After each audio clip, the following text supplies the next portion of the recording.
За энэ газар тариалан бүс нутагт цагуурын уур амьсгалын өөрчлөлт нөлөөлж байгаа юу гэвэл нөлөөлж байгаа.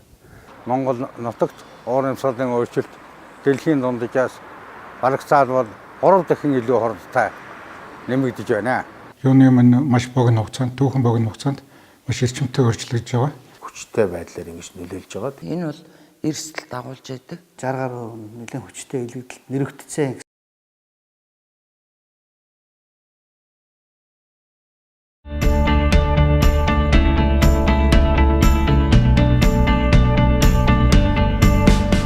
Энд тариаланчид бидэн юу бод гэж байна? Юунаас өөрчлөлт орж ийн гэдэг бол бид нар юу ажиглагдж байна вэ гэхээр ялангуяа хуурайшилтай холбоотой. Хуурайшилтай холбоотой нь яаж мэдэгдэж байна вэ гэхээр ялангуяа энэ хавар бол салхины илэгдэл, салхины хурднаас болж талбан хөрс асар хийсэн. Тэгэхээр уур амьсгалын өөрчлөлтийн асуудал бол нэгэнтээ дэлхийн нийтийг хамарсан асуудал учраас энэ олон улсын хэмжээнд маш их анхаарал хандуулж байгаа. Ялангуяа нэгдсэн үндэсний байгууллагын хүрээнд одоо хэд хэдэн конвенц гарсан, түүнийг хэрэгжүүлэх протоколууд гарсан. За 2015 онд бол энэ Парисын хэлцээр гэж том хэлцээр батлагдсан. Энэ бүхэн бол энэ дэлхийн уур амьсгалын өөрчлөлтийн асуудлыг шийдвэрлэх чиглэсэн дэлхийн нийтийн хүчин чармаалтыг одоо эрчимжүүлэх, нэгдэх, үр дүнтэй болгох чиглэсэн олон улсын гэрээ хэлцээр байгаа. 1940-оос 2018 оны хооронд Монгол орны хэмжээгээр дундажсан жилийн дундаж агаарын температур 2.4 градусаар дулаарсан. Манай орн бол эдийн засгийн бүтцэн хөдөө аж ахуйн, бэлчээрийн мал аж ахуй, услахаагүй газар тариалан голлон эрхэлдэг. Зөвхөн нөгөө талаар усны нөөц бас тодорхой хэмжээгээр хумсдалтай байдаг. Одоогийн байдлаар гэхэд говийн бүсийн зарим аймагуудад жилд унж байгаа хурд хундасны хэмжээнээс жилд ууршиж байгаа хөрсний гадаргын ууршилтын хэмжээ бол бараг 50 дахин одоо нэмэгдсэн.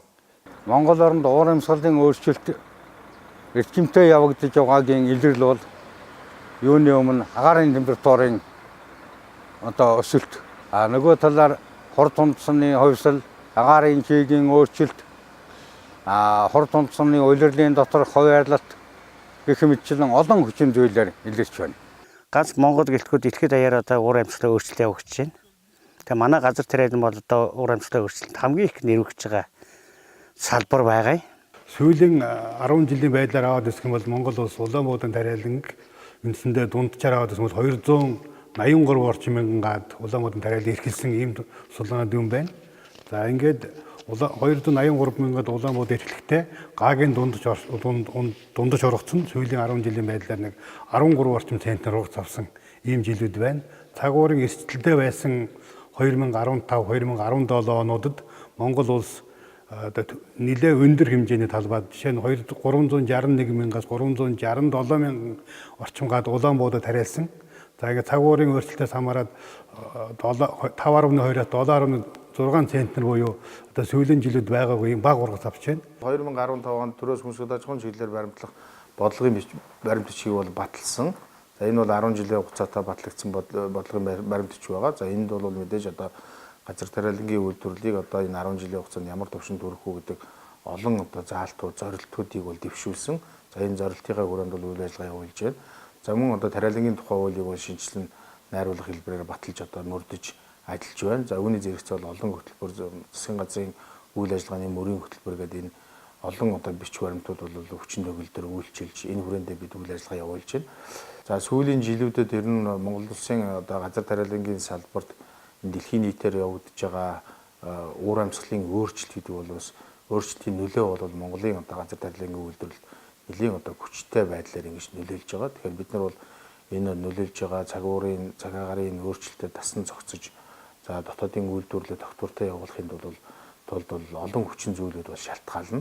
За эдгээрийг бол одоо бид цогцоор нь авч хэрэгжүүлснээр бол эрсдлийг бууруулж одоо тогтвортой ургац авах ийм нөхцөл боломж бүрднэ гэж харж байгаа. Тэгэд энэ уур амьсгалын өөрчлөлтөнд тариаланчид бидний чадах юм нь юу вэ? Яаж хамгаалах ёстой гэдэг болохоор ингээ бодхолоор бидний чадах юм бол түрүү чимээний хэлдэг. Механик аль болох хөрсийг баг хөдлөх, механик боловсруулалтаас татгалзах, тэнд хуучлах үүсгэх, чигийг хуримтлуулах. Температур ингэж эрчимтэй дулаархын хэмжээг ихээрэл хурд үндэсний хэмжээ бол бас нэг хэмжээгээр нэмэгдэхгүй техникийн нутгийн зарим бүс нутагт бол буурах хандлагатай байгаа.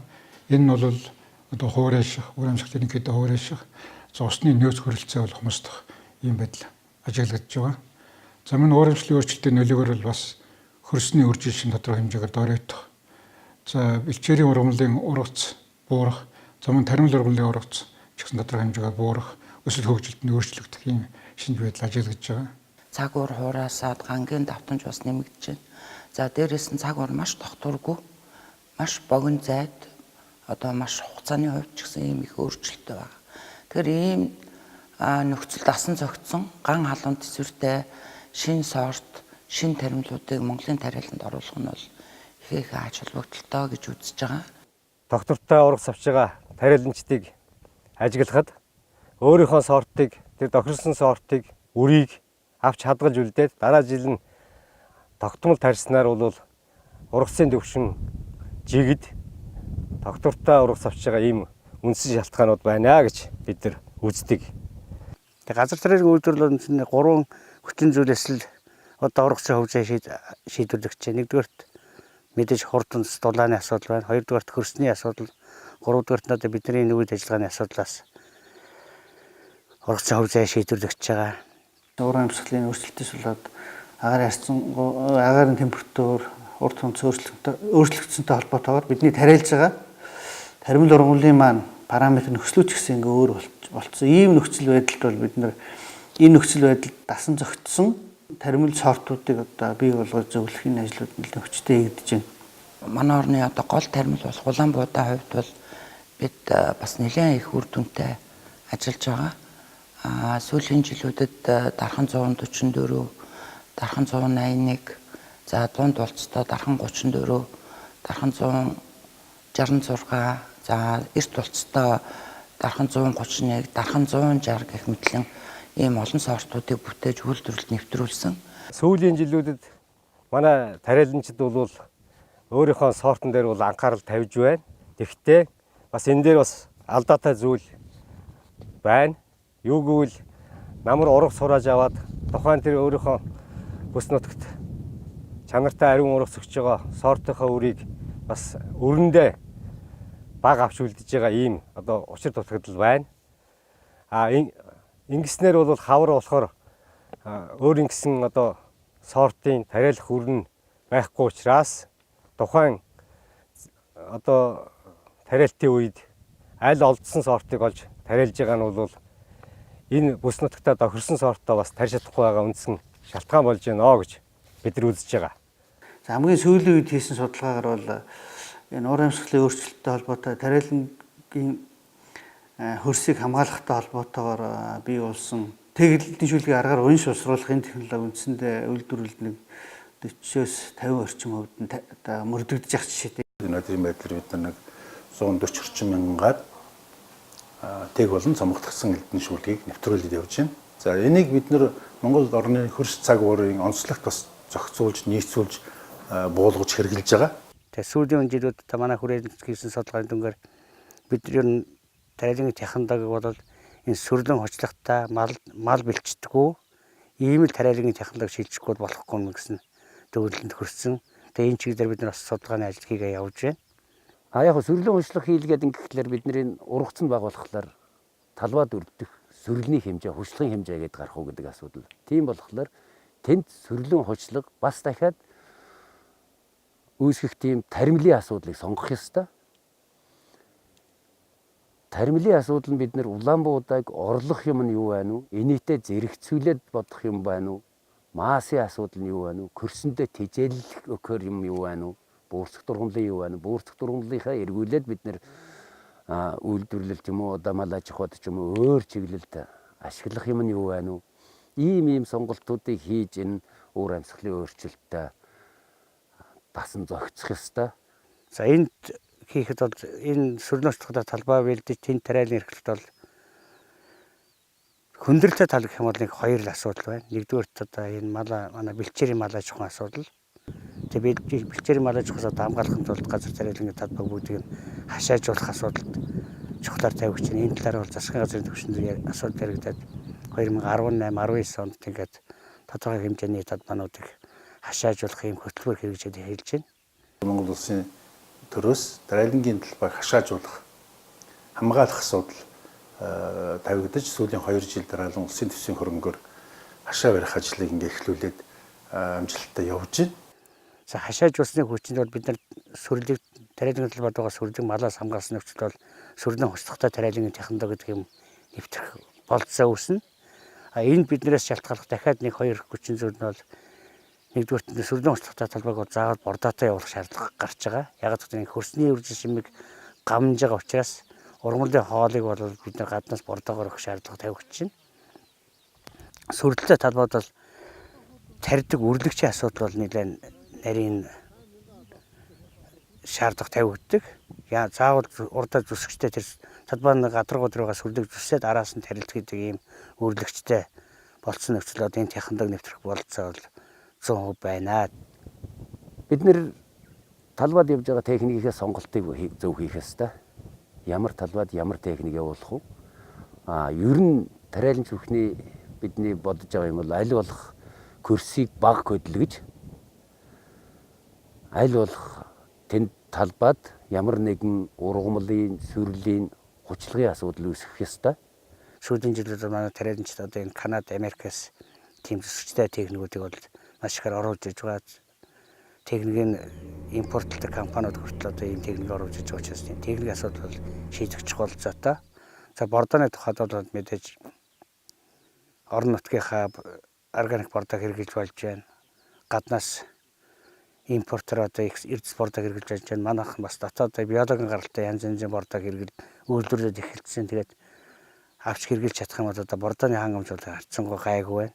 За сүрлэн хучлага үүсгэснээр бид нар яадаг вэ гэхээр ерөөсөө номер 1 асуудал бол энэ хит халд нарны цомлтоос хөрсний гадрууг хамгаалчихж байгаа юм. Ингэж хамгаалснаар бол хөрсний дулааныг бууруулчихаар нөгөө чийгэн ууршилт маань багасаад манай ургацыг хязгаарладаг тэр хүчин зүйл болж байгаа чийгэн агуултыг нэмэгдүүлэх юм одоо ондын гэдэг юм уу ийм үндэслэл технологи л да. Одоо бид нэр 2016, 17, 18 онд яг одоо миний зогсож байгаа талбай дээр бол зохиомлоор сүрлэн хучлахыг ингээ хашаажуулаад малаас хамгаалаад одоо 3 дахь 4 дахь жилд ингээ судалгааны ажил явагдаж байна.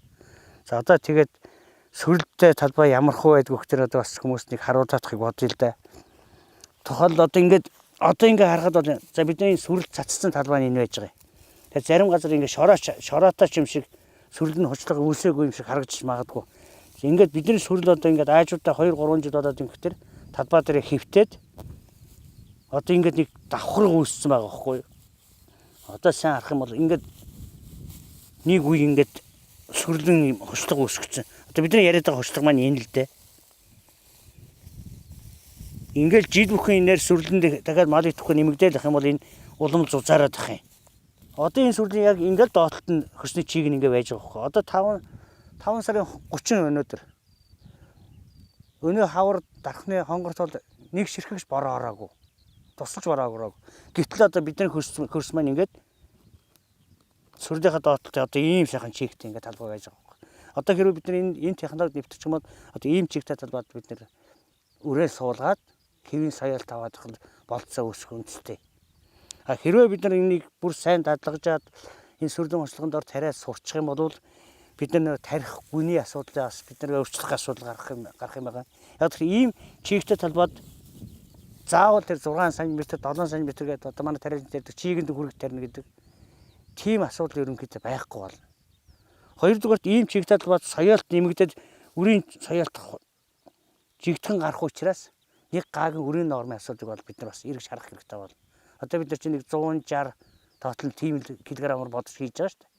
Магадгүй бид нар энийг хийчих юм бол нэг 120-30 кг үрээр тариад авах болцоотой. Тэгээд нэг гаагаас нэг 30 кг үр хэмнэ гэдэг чинь 370 мянган гаа 350-60 мянган гаа тарихад бас хөөрхөн будааны тооцоо гараад 50-60 мянган тонн будааны тооцоо гараад ирж байгаа юм л да.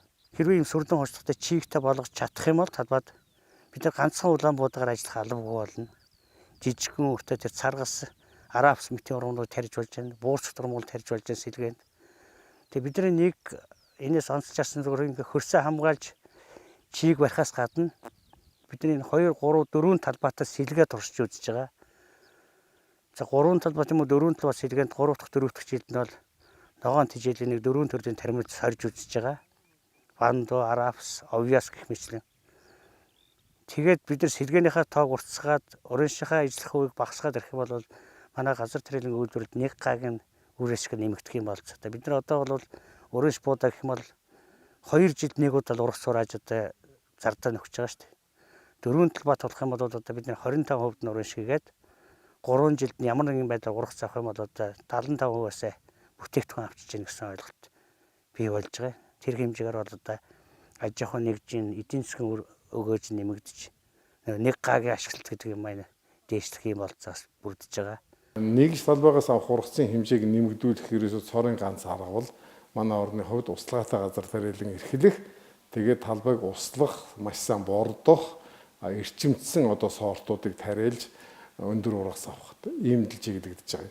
Одоогийн байдлаар бол ерөөсөө услалтын системүүд ингээд баригдахад услахын ганцхан аргадаар суурилсан ийм системүүд л баригдаж байгаа. Цаашдаа бол ерөөсөө нэг талбай дээр 2-3 аргаар одоо услага хийж вэж найдвартай ургас авах ийм одоо зайлшгүй шаардлага бий болж байгаа. Ганц одоо нэг аргаар услах ийм боломжгүй болчихж байгаа. Яагаад гэвэл зэрэг хаврын удирдалд бол маш их хуур ашиглалтаа салхитай энэ нөхцөлд бол жишээ нь бороожуул туслагааны арга бол огт одоо тохирохгүй.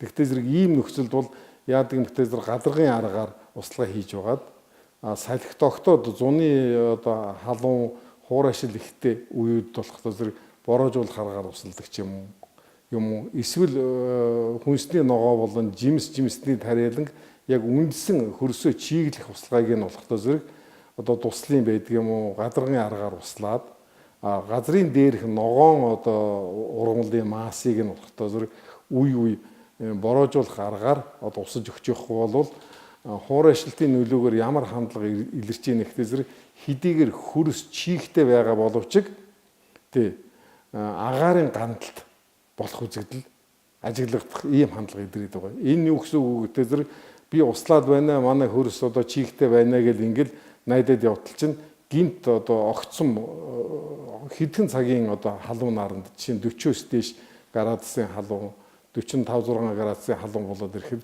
ургамлын газрын дээрх масс бол ерөөсөө шууд халуунаар шатчихж байгаа. Тэгээд ерөөсөө ургас авах боломжгүй болчихж байгаа байхгүй. Энэ үед нь бол яг нэмэгтэй зэрэг маш бага нормоор одоо бороожуулах юм эсвэл манжуулах услага хийдэг ч юм уу ийм маягаар газрын дээрх ногоо массыг газрын одоо үндэсний системтэй хоёуланг нь хоёр өөр аргаар ингэж усалж ээж одоо ургас авахаас өөр аргагүй болчихж байгаа.